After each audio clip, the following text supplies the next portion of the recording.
First of all, I would just like to acknowledge and apologize for the sound of my computer. Okay, I went to university and I was locked into a contract as I lived on campus, and that took a certain amount of money away from me a week. Eventually I came home and things happened, and I ended up with it was around about $1,000 overdue rent. In that time, for whatever reason, I was overexcited. I decided to book myself a holiday to Japan, which was going to be last year, and I was going to go for 6 weeks volunteering in the northern disaster-struck areas of Japan, which still need quite a lot of help.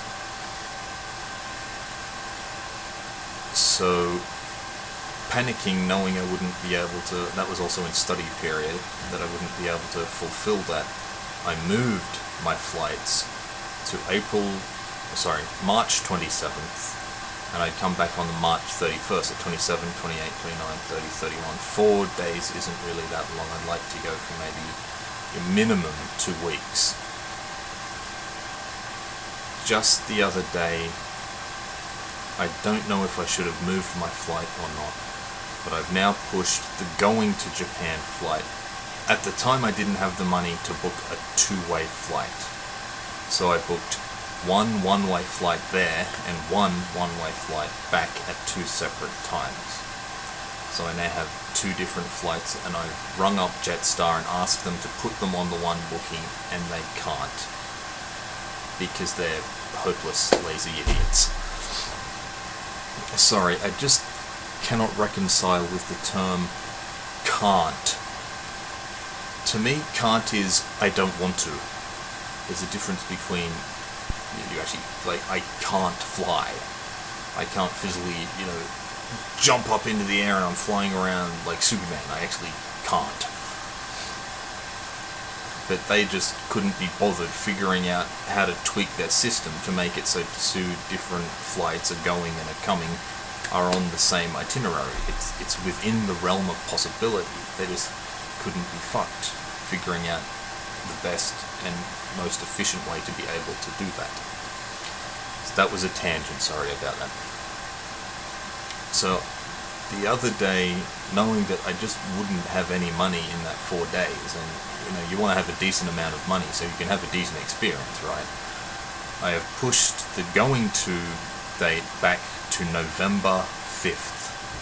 Remember the 5th of November, gunpowder, treason and plot. I can think of no reason why gunpowder treason should ever be forgot. Anyway, the problem with the coming back flight is they didn't have any economy seats left. They were all packed and they only had business available, and said if you want to go business, you're basically going to have to pay the amount you've already paid again. And there were no business flights from November to December coming back. So they've said to me, I've got 24 hours before the flight actually leaves, so that's actually quite close. Ring closer to the date, and maybe in that time there might have been some cancellations, and then they can come back to me and hopefully say, okay, yes, we have this available. Unfortunately, you can only book 9 months in advance, which sucks, which means I can't book into early January, and that is around, Christmas holiday period. So, also right now, I'm at university here in my hometown. So, I don't know, should I just move that flight back to March 27th and just go there for 4 days and do nothing?